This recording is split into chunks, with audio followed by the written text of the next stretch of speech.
The impact of the global fall in oil prices has continued to bite harder on the resources of oil-producing countries, especially with the oil production cuts agreements between OPEC Plus partners. Now, this is making countries source ways to cushion the effect on their economy. The program is a portfolio on AT News 24, reaching you from Abuja, Nigeria. I'm Chibobi Walter Nadia. Today, we shall focus on the new normal for small businesses in the face of surviving the coronavirus.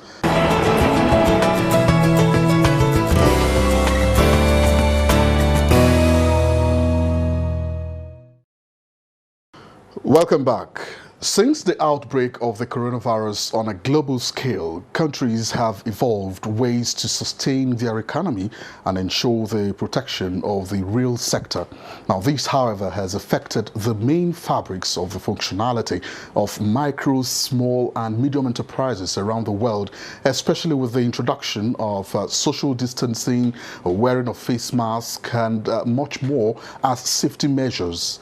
Now, for businesses to survive, the idea of working from home, or WFH, has become a new normal. And just recently, Twitter and some other companies announced their intention to make more of their staff work from home on a more permanent basis. And this has been a tale of success stories for some companies and small startups, but spells doom for some other businesses that cannot be moved online.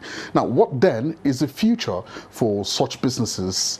All right, so we have with us in the studio business consultant and a startup expert, Obianefo Esimai, to look at these issues and how Nigerian businesses, can take advantage of the opportunities. Welcome to the portfolio. Thank you very much. All right, so can you give us an idea of what this new normal is, this new business model? All right, I have to talk with this on based on protocol. But then to go straight to the point, the new normal is, the idea I can give is how it was in the 1800s, going into the 1900s, when you had the typewriters, and people were using the typewriters for basic documentations, and that was the norm. But then when the computers started, or when it was invented, it was the mainframe computers. But then when the personal computers started coming on board, there was a shift. And it was a global shift. And this shift necessitated that people migrated from the typewriters to the computers. So this is especially, and this is what's about to happen. And if you recall, when this migration happened, we didn't go back to typewriters again. I mean, once there's a shift in the world economy or there's a revolution globally, the new normal takes over. It doesn't go back to what it used to be. And that is exactly what's about to happen now. There's been a preparation since the internet revolution happened in the 2010, the internet revolution happened, and we are in the connected revolution because the infrastructure to synergize people from different locations has already been put in place. Now, the people that would be impacted much are the people in our part of the divide, in the African region, where we haven't really started maximizing the use of technology. Now, we don't have a choice than to migrate. But then the migration doesn't have to just be in learning how to use the new system. It's in the psychological understanding, the coming to know that you're not going back to what it used to be. So once we have that at the back of our minds, it will enable us to say, hey, do you know what? There's no going back. Let me learn how to move with the new normal.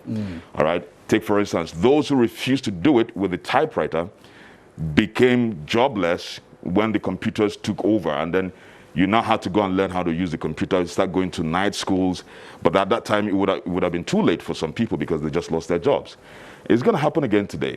In this dispensation, people are going to lose their jobs, not because they did anything wrong, but because they couldn't get their minds to accept the fact that there's a new normal. Yeah, so some have also likened this new normal to what the expectation of the fourth industrial revolution. A lot of people have argued initially that well, the fourth industrial revolution has come to change the way things are done.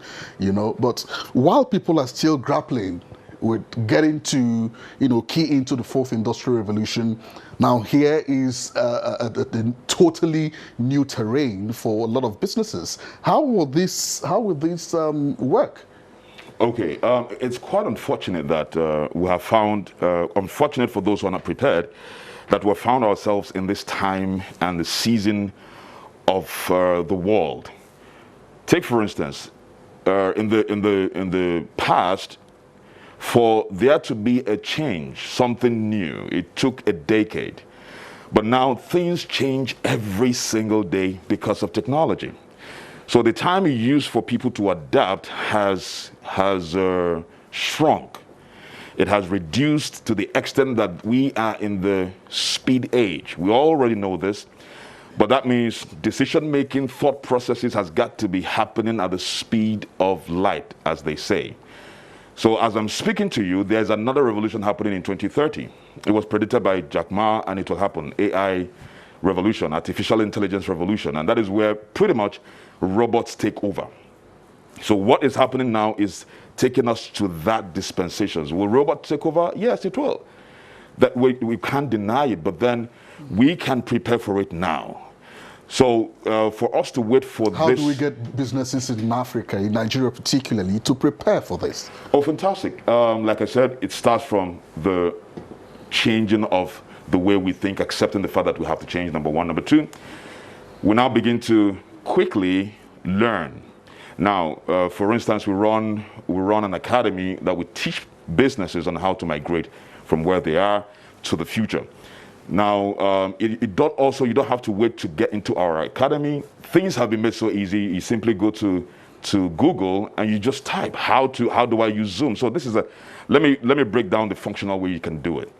Let me go as low as a mechanic. So how will a mechanic take advantage of the connected revolution, where you can connect to people, because people will no longer be able to go out to where they think is not safe. So if you're a mechanic, you have to put up a safe environment, use your camera, take a picture of that environment, and then put it up on Instagram or Facebook, and then you show your clients that you have an enabling environment for us to look after your vehicle. So that social media becomes a leveraging tool, because people are now wondering, so which mechanic am I going to go to that is safe?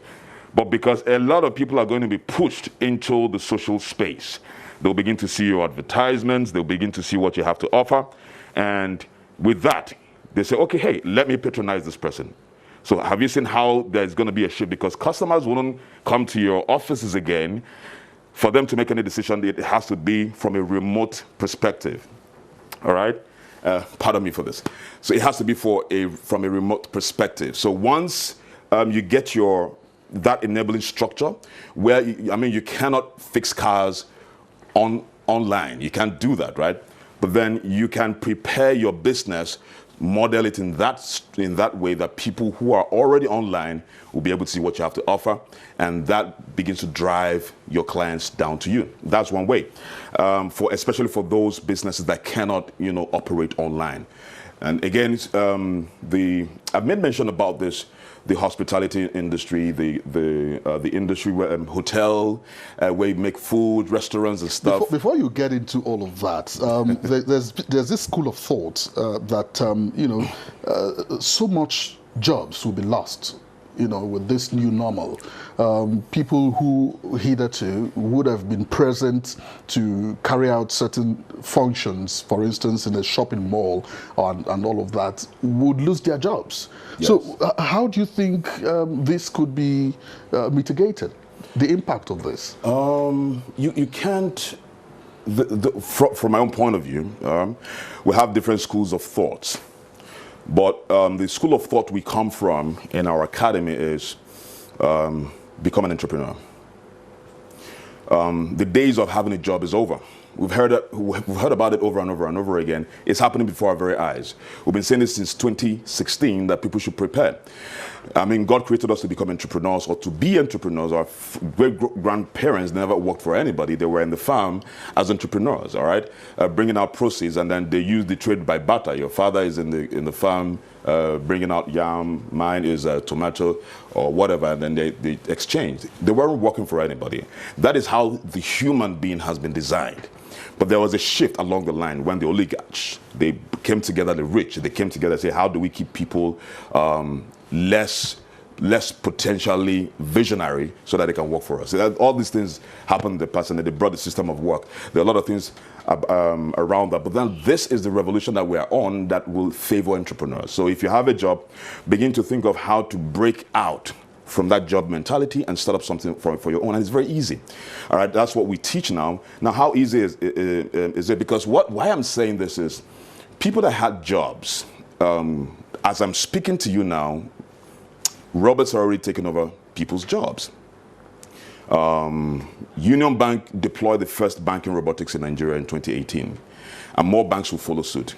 In Amazon has robots moving products from one part of their building to another. Human beings used to do that, but robots are not doing them, and those human beings are out of job. It will begin to happen in Africa, Nigeria. Dangote is thinking about such things. All these big companies are thinking of employing these technologies. So the first thing is the mindset. Move away from job security and become an entrepreneur. It is not easy to be an entrepreneur, but now the structure and the architecture of this revolution makes it easy for you to be an entrepreneur. So what are you good at? If you're good at anything, you could create a course online to do that and put up your course online, and a lot of people will come in, especially if you have results, and then people will pay. It could be a token, 1,000, 5,000, to be part of your course, and then money continues to enter your purse. So this is where you begin to think on how to drive. So my take on how to mitigate is, as quickly as possible, people need to begin to think entrepreneurial. Do you think this new business model is sustainable? 100% it is. It is because the infrastructure is there, the platforms are there. We have the blue chip companies that have the money, the backbones, and then they can still be operating in industrial economy and sustain themselves. But the smaller businesses may not be able to sustain themselves where the big players are. So, but the big players are also willing to pump in money to harness the new dispensation we found ourselves in, which is Zoom. Take, for instance, schools are now doing online trainings. I think on Sunday, Zoom even crashed because there were so many people who were using Zoom just about the same time. What we heard is not yet confirmed, that churches decided to, do their services on Zoom, and that pretty much crashed it. It's from 9 a.m. I have trainings that I conduct on Zoom. I couldn't use that platform on Sunday. What does that tell you? There's a migration from offline to online, and the beauty of online is you can get a whole lot of things done even at the comfort of your home without stepping out. All right, so is it sustainable? Yes, it is sustainable, and whether we like it or not, it will be made to be sustainable. Do you know why? Companies like Zoom, companies like Netflix, they must make sure, these are billion-dollar companies now, they must make sure it is the stable new normal. So what we teach is, please, whatever you want to do this period, concentrate on light asset business models. Do not concentrate on heavy asset business models. I'm going to give you an instance, for instance. Yeah. Look at DSTV is a heavy asset business model because it can easily scale. Take, for instance, you want to start a DSTV company in Ghana. You know the capital you have to pump in, the infrastructure you have to put in place, right? It's heavy asset business model. But then light asset business model is something like Netflix. Netflix is almost the same thing as DSTV. But it's so light that they can operate in the whole world without spending so much. All I need is a TV that is Netflix enabled, my MiFi that I have network, I connect, I begin to watch. But for me to do that with DSTV, I have to buy the decoder, I have to buy the dish, I have to cable, run cables. Those are heavy assets, right? So any business you're doing right now, begin to think light asset business so that the rich blue chip companies can run the heavy asset business model, they can survive in that space. Okay, so I must ask this very important question. What strategies do you think should be employed by MSMEs to ensure that they thrive under these conditions? Training, human capital, resource training to change people's minds, and very fast. It has to be done in a fast manner, because using these new tools before our face, especially the social media. And guess what? You don't really get to pay so much for these things. For instance, you could actually run an Instagram meeting or interaction free of charge. All you need is a network. So the first thing is training, massive training on how to get people used to the fact that we're not going back to the old way it used to be, that there's a new way. So massive training, number one, and then getting people to understand that there's a plethora of opportunities that abound in this sector. Why?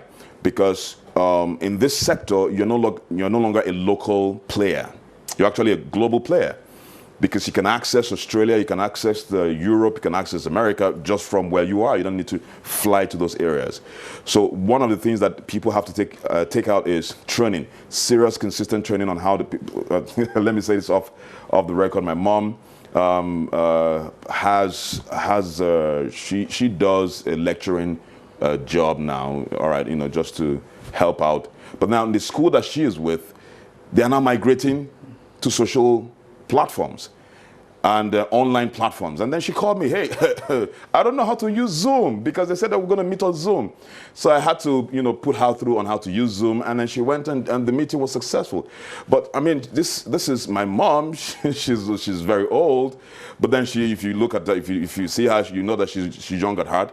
But then how can you be young at heart without understanding time and season? So I told her, Mommy, this is not change.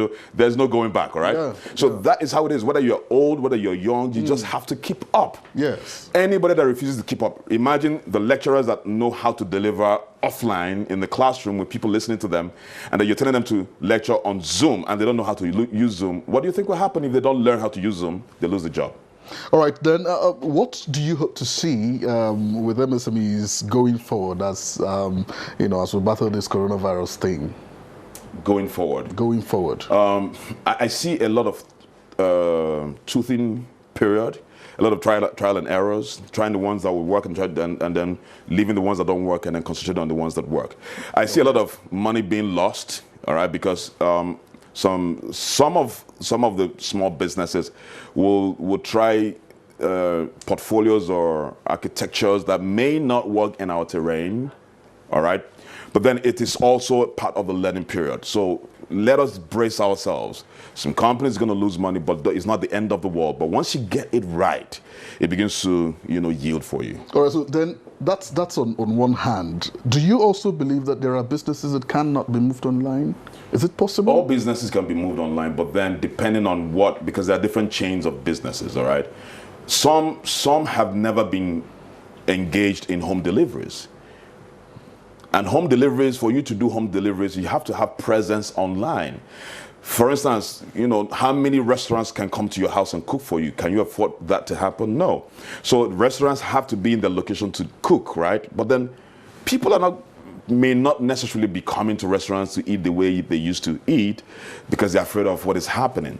So now that restaurant needs to have a presence online, for instance, on Facebook, on Instagram, on TikTok, wherever it is, so that when the masses, those who are going through these social medias and they see, oh, so this guy's, I love this, and then you contact them, they should have a mechanism whereby he say, hey, we can deliver to your office, we can deliver to your house.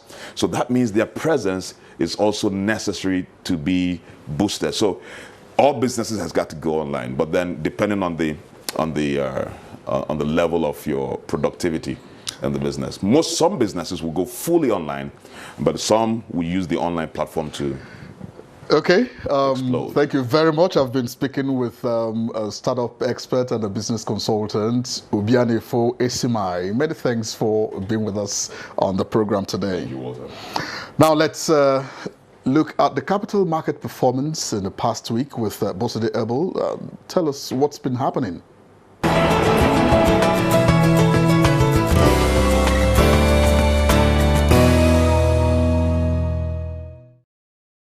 Hello and welcome to the market review segment.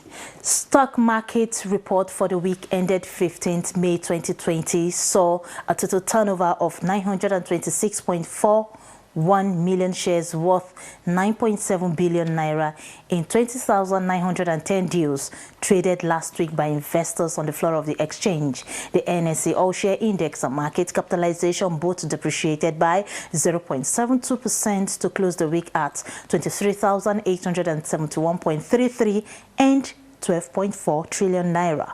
All other indices finished lower, with the exception of NSE Main Board, NSE CG, NSE Pension, NSE ASEM, NSE AfriBank Value, NSE Merry Growth, NSE Consumer Goods, and NSE Oil and Gas indices, which appreciated. The financial services industry led the activity chart with 676 million shares valued at 5 billion naira traded in 10,753 deals. The conglomerate industry followed with 71.1 million shares worth 399.5 million naira. The third place was the consumer goods industry with a turnover of 48.8 million shares worth 1.5 billion naira in 3,497 deals.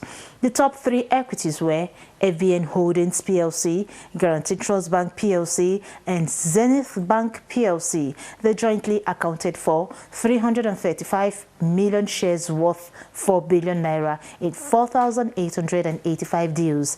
Exchange traded products indicates a total turnover of 146,484 units valued at 7.3 million naira traded in 13 deals, as well as a total of 7,878 units of federal government bonds valued at 9 million naira traded in 12 deals.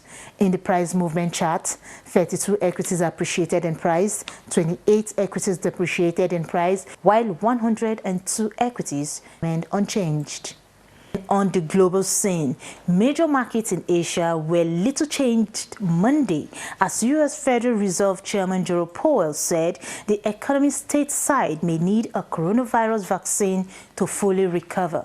Shanghai Composite went up 0.24% to 2,875.42. Hang Seng Index was 0.58% higher as of its final hour of trading, and Nikkei closed 0.48% higher at 20,133.73. European stocks traded sharply as investors' confidence rises cautiously, with lockdown restrictions around the world being lifted.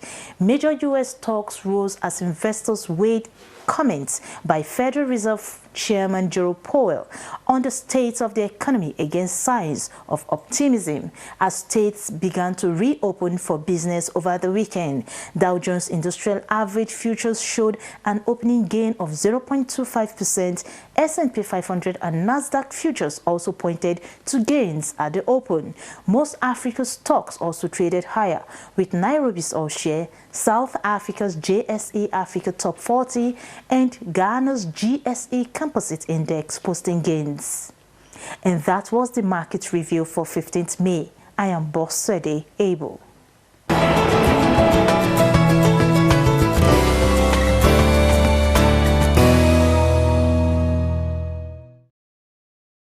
Welcome back, and that's the size of our package. Please remember to stay safe while you practice your social distancing. I'm Chimobi Walter Naji. Ensure to keep the mails coming on those media handles displayed on your screen. Till next week, do have yourself a wonderful week ahead.